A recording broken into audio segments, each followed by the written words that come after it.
अपने रोज़मर्रा की ज़िंदगी में हम अक्सर अधिकारों की चर्चा करते हैं। एक लोकतंत्रात्मक गणराज्य के सदस्य होने के नाते हमें समानता का अधिकार, स्वतंत्रता का अधिकार, वोट देने का अधिकार, चुनाव लड़ने का अधिकार और अपनी राजनीतिक पार्टियां बनाने का अधिकार है। इन अधिकारों के अलावा भी हम विभिन्न प्रकार के अधिकारों की मांग करते हैं, जैसे शुद्ध वायु का अधिकार, स्वच्छ पेयजल का अधिकार और भोजन का अधिकार। इन राजनीतिक, नागरिक एवं सामाजिक अधिकारों के अलावा कुछ व्यक्तिगत अधिकार भी होते हैं, जैसे अपने कैरियर चयन का अधिकार, सार्वजनिक स्थानों पर बेरोक टोक घूमने का अधिकार और अपने भावों की अभिव्यक्ति करने का अधिकार। और इन अधिकारों पर न केवल वयस्क मनुष्य का बल्कि गर्भस्थ शिशु, बच्चों और कभी कभी तो कुछ अधिकार पशुओं को भी प्राप्त होते हैं। तो आइए इस अध्याय में हम जानेंगे कि अधिकार क्या है, अधिकार की आवश्यकता क्यों है, जो ये अधिकार आज हमें प्राप्त हैं, क्या हम अपने इतिहास में जाएं तो वो हमें प्राप्त थे अथवा नहीं, और किस प्रकार प्राप्त हुए, उस ऐतिहासिक घटनाओं का वर्णन भी हम करेंगे। इसके अलावा भारत के संविधान में कुल 6 मूलभूत अधिकारों की विस्तृत चर्चा करेंगे और साथ साथ जो इन अधिकारों को संरक्षण देने वाली संस्थाएं हैं, जैसे न्यायालय, मानव अधिकार आयोग और इसके साथ साथ बाल अधिकार आयोग, जन सूचना का अधिकार आयोग इत्यादि पर भी बात करेंगे। चलिए बच्चों, जानते हैं कि अधिकार क्या होते हैं। अधिकार वे सामाजिक दावे हैं जो व्यक्ति को आत्म प्राप्ति करने तथा अपने व्यक्तित्व के विकास करने में सहायता करते हैं। अब बात आती है कि इन अधिकारों की आवश्यकता क्यों है। तो बच्चों, इसे एक उदाहरण से समझते हैं। मान लीजिए कोई एक पंछी है और उसे किसी पिंजरे में बंद कर दिया जाए, कैद कर दिया जाए, तो उसके साथ क्या होगा? उसकी स्वतंत्रता छिन जाएगी, उस पर बंदिशें लग जाएगी, वह ऊंचे आसमान में उड़ नहीं पाएगा, वह अपने मनमाफिक किसी भी पेड़ पर घोंसला नहीं बना पाएगा, वह अपने मनमाफिक दाना तक नहीं चुग पाएगा, और तो और अपने जैसे अन्य पंछियों के साथ बैठकर चहचहा भी नहीं पाएगा। उसका जीवन और मृत्यु भी उसके कैद करने वाले व्यक्ति की इच्छा पर निर्भर होगा। कुल मिला के उस पंछी का जीवन सिर्फ उस 4 दीवारी में कैद होकर रह जाएगा और वह अपनी मौलिकता भी खो देगा। तो ठीक ऐसे ही जब किसी व्यक्ति के अधिकार का हनन होता है, उसकी स्वतंत्रता छीन ली जाती है, तब उस व्यक्ति का सामाजिक, मानसिक, शारीरिक, बौद्धिक विकास रुक जाता है और वह उसके व्यक्तित्व के विभिन्न पक्षों का ठीक से विकास नहीं हो पाता है। इसके साथ साथ अधिकार जो होते हैं वो किसी व्यक्ति की स्वतंत्रता और स्वाधीनता को संरक्षित करने का कार्य करते हैं। बच्चों, अगला पॉइंट है, अधिकार के बिना व्यक्ति का जीवन जो है वो संघर्ष में गुजरता है, और इसके साथ साथ अधिकार के बिना कमज़ोर वर्ग के लोगों का शोषण होने लगता है। अतः अधिकार उन कमज़ोर वर्ग के लोगों को सुरक्षा प्रदान करते हैं। तो आप इन आवश्यकताओं के बिंदुओं को नोट करके रखेंगे बच्चों। चलिए, अब हम इसके बाद जो हमारा अगला पॉइंट है उस पर आते हैं कि अधिकार के बिना जीवन कैसा था और दास प्रथा क्या थी। बच्चों, जो मानव समाज है उसमें विभिन्न प्रकार की कुप्रथाएं पहले भी प्रचलित थी और आज भी कुछ हद तक प्रचलित है, जैसे कि सती प्रथा, बलि प्रथा और जाति प्रथा। लेकिन इन सब कुप्रथाओं में सबसे भयावह जो था वह था दास प्रथा। जो मनुष्य है उसका अन्य मनुष्यों के द्वारा ही उत्पीड़न किया जाता था। शोषण की पराकाष्ठा का नाम था दास प्रथा।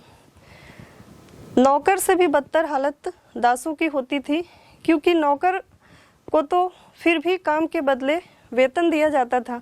लेकिन इन दासों की स्थिति तो ऐसी थी कि उन्हें सिर्फ 2 टाइम भोजन ही मिलता था, वो भी जितने में वो जिंदा रह सके, और उनसे मनमाफिक काम करवाया जाता था।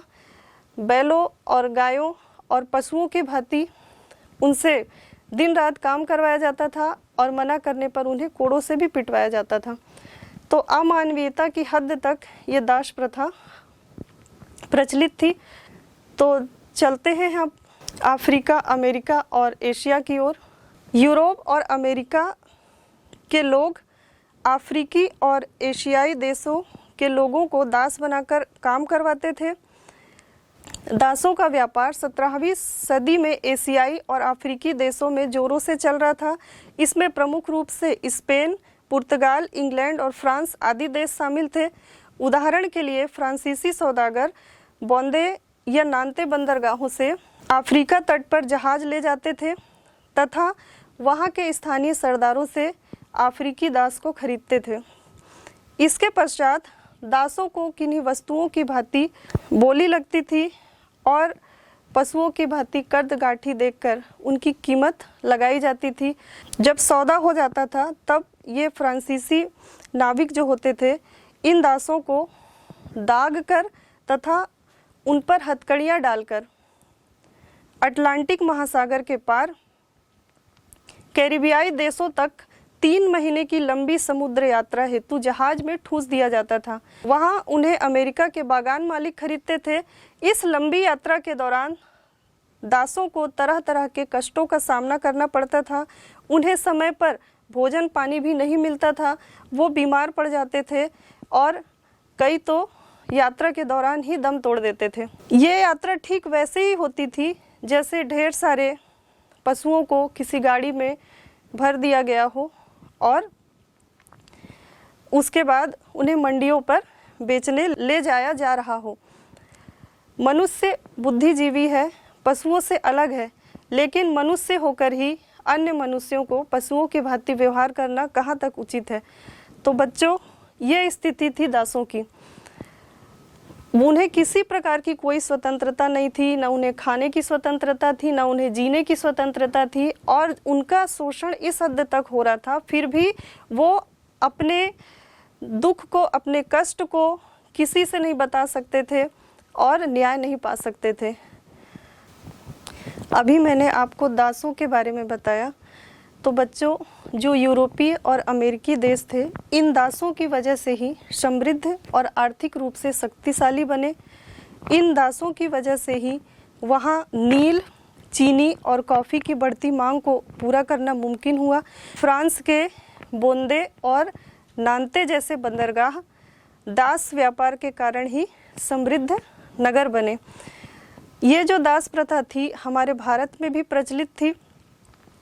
अधिकतर जो निम्न वर्ग के किसान होते थे, भूमिहीन मजदूर होते थे, दलित श्रेणी के लोग होते थे, उनको गुलाम बनवाकर काम कराया जाता था। और इसके अलावा यदि वो काम नहीं करते थे तो उन्हें कोड़े मरवाए जाते थे, उनसे बेगारी करवाई जाती थी। बेगारी का अर्थ है बिना पैसे दिए काम करवाना, और इस दास प्रथा से महिलाएं भी पीड़ित थी।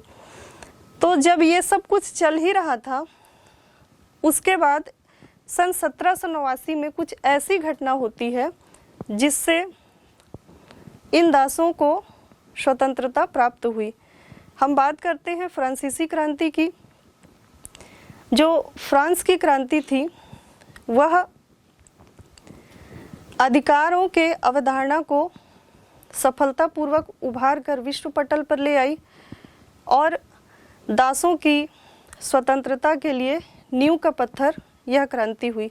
तो चलिए अब हमारा नया टॉपिक आता है फ्रांसीसी क्रांति। फ्रांसीसी क्रांति क्या है? बच्चों, क्रांति का मतलब क्या होता है, आप क्या समझते हैं इससे? क्रांति का अर्थ होता है बदलाव या परिवर्तन। जब किसी कार्य के कारण किसी अन्य के जीवन में बदलाव उत्पन्न होता है तब हम उसे कहते हैं कि क्रांति हुई है। बच्चों, फ्रांसीसी क्रांति की घटना को मैं विस्तार से समझाती हूँ। सन 1774 में बुर्बो राजवंश का लुई 16 फ्रांस की राजगद्दी पर बैठा। उस समय उसकी उम्र महज 20 वर्ष ही थी और जब उसका राज्यारोहण हुआ तब फ्रांस का राज्यकोष पूरी तरीके से खाली था। विभिन्न युद्धों और महल की शानो शौकत के कारण उस पर 10 अरब लिब्रे का कर्ज भी था। अब ये जो लिब्रे है उस समय की फ्रांस की करेंसी थी। जैसे हमारे भारत में रुपया करेंसी है वैसे ही फ्रांस की करेंसी उस ज़माने में लिब्रे थी। तो बच्चों, जब ये स्थिति उत्पन्न हुई तो सम्राट के ऊपर टैक्स बढ़ाने का दबाव बना ताकि राजकोष को भरा जा सके। और जब फ्रांस की उस समय की सामाजिक स्थिति की बात करें तो जो फ्रांस था वो 3 एस्टेट्स से बना हुआ था। प्रथम एस्टेट जिसमें पादरी वर्ग या धार्मिक लोग आते थे। सेकंड एस्टेट जो था उस पर कुलीन या राजा के संबंधी आते थे। और जो थर्ड एस्टेट था उस पर विभिन्न व्यवसायी, कारीगर, वकील, कर्मचारी, भूमिहीन मजदूर, किसान इत्यादि आते थे। प्रथम और द्वितीय एस्टेट द्वारा टैक्स पे नहीं किया जाता था, केवल तीसरे एस्टेट के लोगों द्वारा ही टैक्स पे किया जाता था। ये तीसरे एस्टेट के लोग पादरियों को, प्रशासन को टाइल नामक कर देते थे, अर्थात इन तीसरे एस्टेट के लोगों पर दोहरे कर की मार पड़ती थी।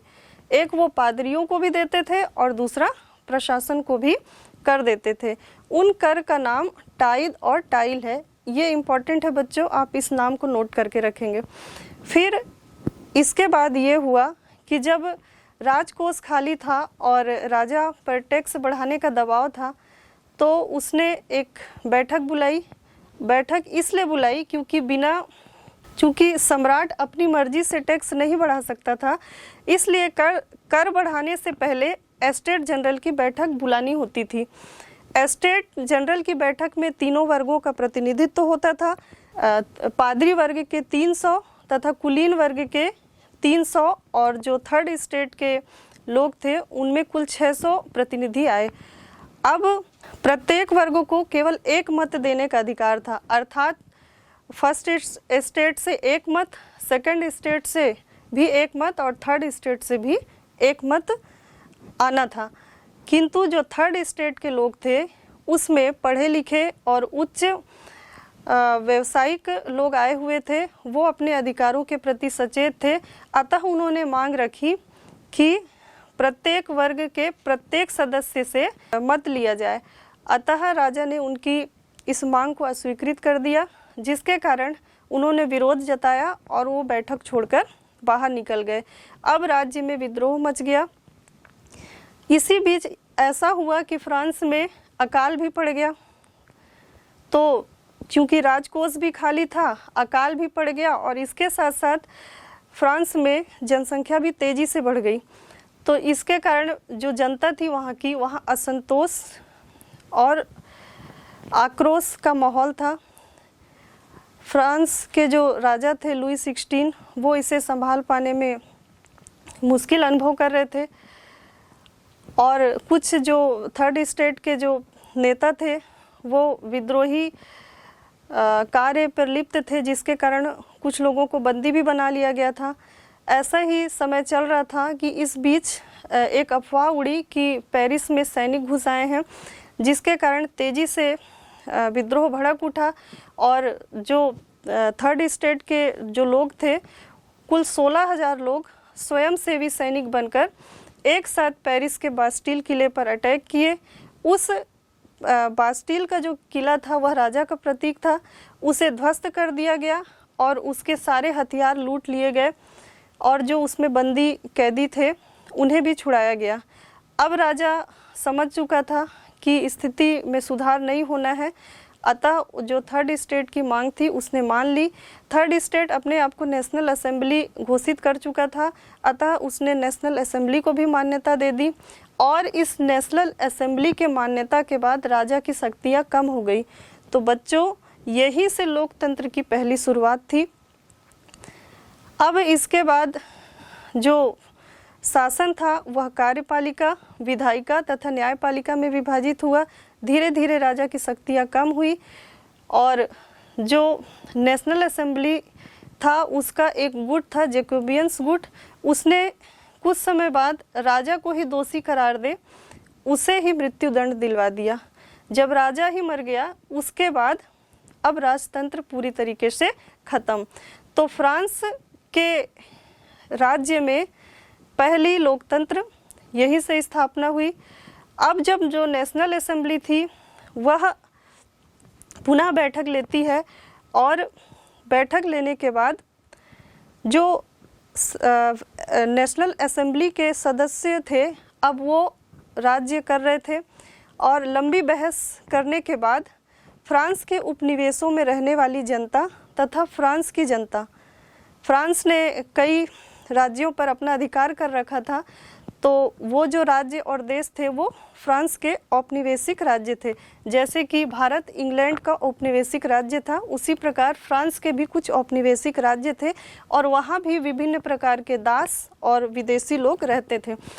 तो इस नेशनल असेंबली ने फ्रांस समेत फ्रांस के उपनिवेशों में रहने वाली जनता को मौलिक अधिकार दिए तथा अफ्रीकी देशों से लाए गए जो गुलाम थे, जो दास प्रथा से पीड़ित थे, उन सभी को सन 1794 में, इस डेट को आप याद रखिएगा क्योंकि ये 1794 का जो डेट है यही दास प्रथा की मुक्ति का दिन था। तो सन 1794 में दास मुक्ति कानून पारित किया गया और उन सभी दासों को मुक्त किया गया। अब वो कार्य तो करते थे किंतु वो दास नहीं थे। लेकिन इस मुक्ति कानून के 10 वर्ष पश्चात फ्रांस की गद्दी पर सन 1804 में नेपोलियन बोनापार्ट बैठा और ये जो नेपोलियन बोनापार्ट था इसने पुनः दास प्रथा चालू करने की इजाज़त दे दी। तो इस प्रकार कुछ समय तक पुनः दास प्रथा स्टार्ट हो गया था, लेकिन फ्रांस में पूर्ण रूप से सन 1848 में इस प्रथा का उन्मूलन किया गया। उस समय क्योंकि ये दास पढ़े लिखे नहीं होते थे, इन्हें शिक्षा का अधिकार नहीं था, लेकिन जब ये दास प्रथा से मुक्त हुए सन 1848 में, तब इनमें बहुत खुशी थी और ये अपनी खुशियों को जाहिर करने के लिए कुछ संकेतों का प्रयोग करते थे। तो बच्चों आप स्क्रीन पर देख सकते हैं ये संकेत। जैसे पहला है टूटी हुई जंजीर, चित्र में आपको टूटी हुई जंजीर दिख रही है। तो ये संकेत होता था कि दासों को, क्योंकि ये दासों को बांधने के लिए इन जंजीरों का प्रयोग होता था, तो टूटी हुई हथकड़ी उनकी आज़ादी का प्रतीक था। उसके अलावा जो लाल फ्राइजियन टोपी पहना करते थे, जो मुक्त दास थे वो लाल रंग की एक टोपी पहना करते थे, तो ये लाल टोपी का अर्थ भी होता था कि अब वो मुक्त हैं। फिर नीला सफ़ेद लाल रंग फ्रांस का राष्ट्रीय रंग है और इसके साथ ये जो महिला बैठी हुई है वह फ्रांस की प्रतीक थी। इसके अलावा ये पंखों या डैनों वाली जो स्त्री दिख रही है यह कानून का मानवीय रूप थी। हमारे भारत में भी एक स्त्री है जो आँखों में पट्टी बांधे हुए रहती है और हाथ में तराजू लिए हुए है, तो वह हमारे भारत के कानून का मानवीय रूप है। उसी प्रकार ये पंखों वाली जो महिला है वह फ्रांस के कानून का मानवीय रूप है। और इसके अलावा एक और चिन्ह प्रदर्शित किया जाता था, विधि पट। तो इस विधि पट में यह एक श्याम पट की तरह होता था और उसमें कुछ लिखा होता था। इस विधि पट में लिखा होता था कि कानून सबके लिए समान है और कानून के सामने सब बराबर हैं। तो इस प्रकार से दासों को स्वतंत्रता मिली फ्रांस में। अब अमेरिका में कब मिली? तो बच्चों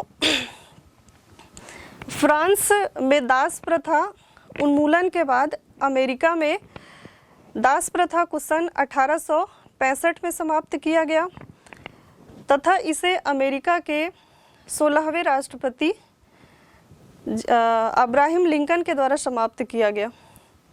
अब आते हैं भारत की ओर।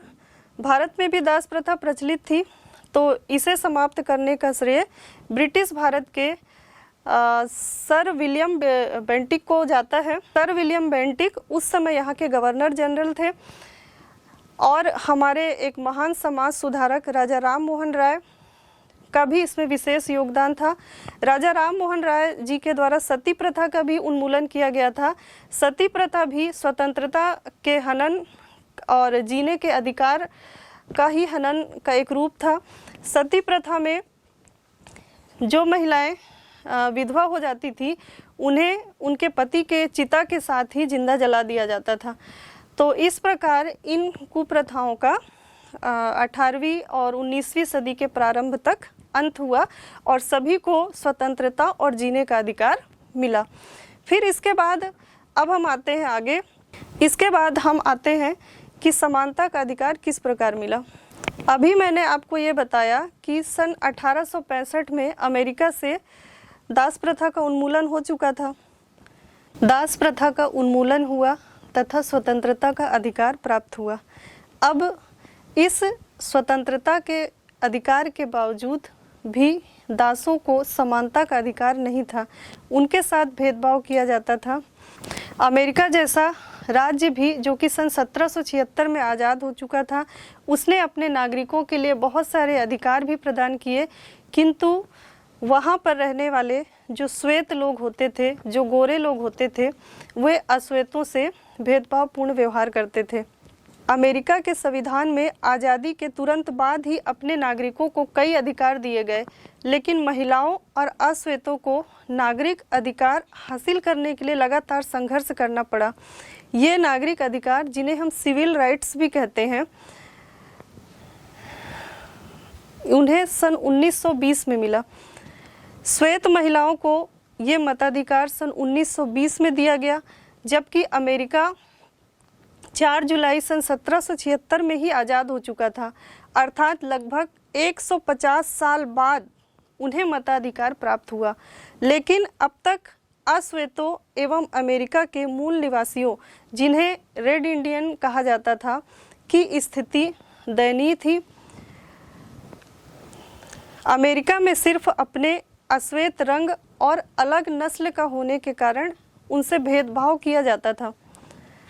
उन्हें किसी सार्वजनिक बस, गाड़ी, रेस्टोरेंट, मनोरंजन के स्थान जैसे सिनेमा घर इत्यादि में बराबरी से बैठने का अधिकार नहीं था।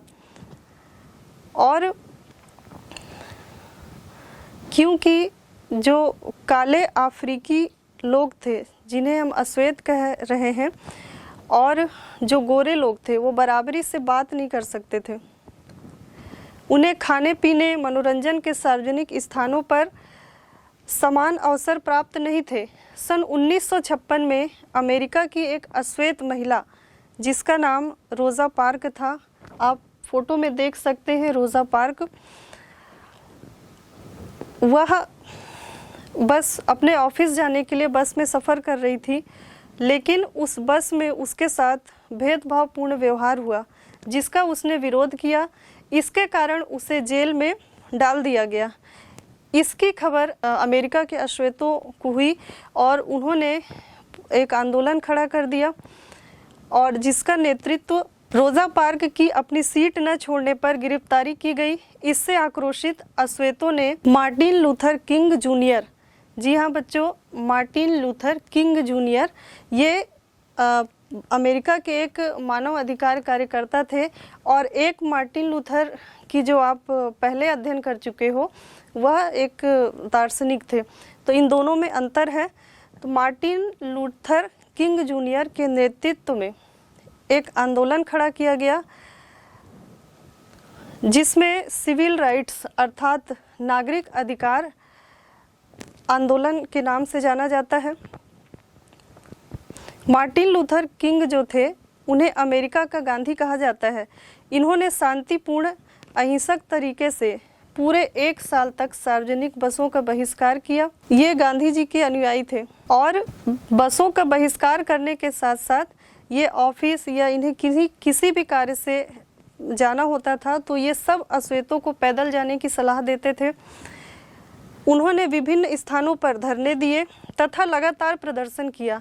उनके प्रदर्शनों तथा दबाव की वजह से सन 1964 में अमेरिकी सरकार को सिविल राइट्स लागू करना पड़ा, अर्थात समानता का अधिकार लागू करना पड़ा।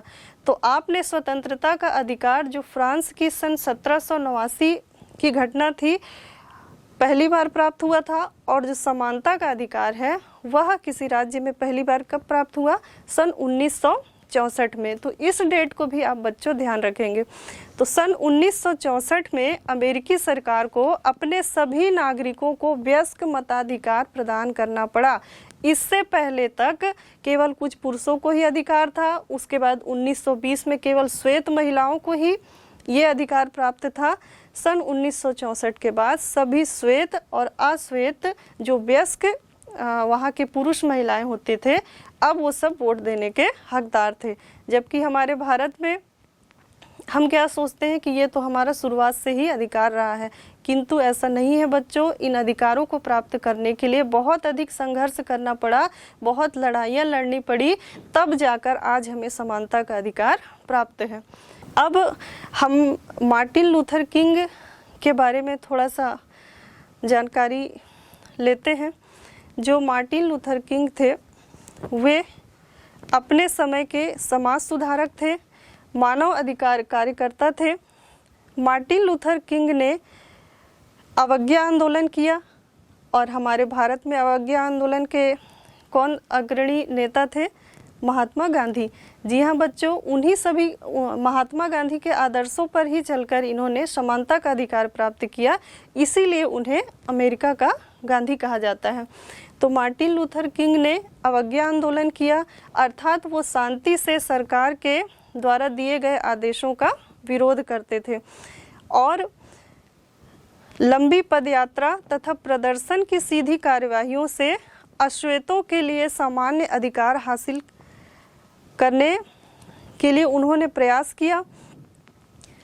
उन्होंने सिविल राइट्स के आंदोलन के तहत 28 अगस्त सन 1963 को वाशिंगटन डीसी में लिंकन स्मारक के नीचे लगभग 2,50,000 लोगों के बीच एक बहुत ही भावनात्मक भाषण दिया।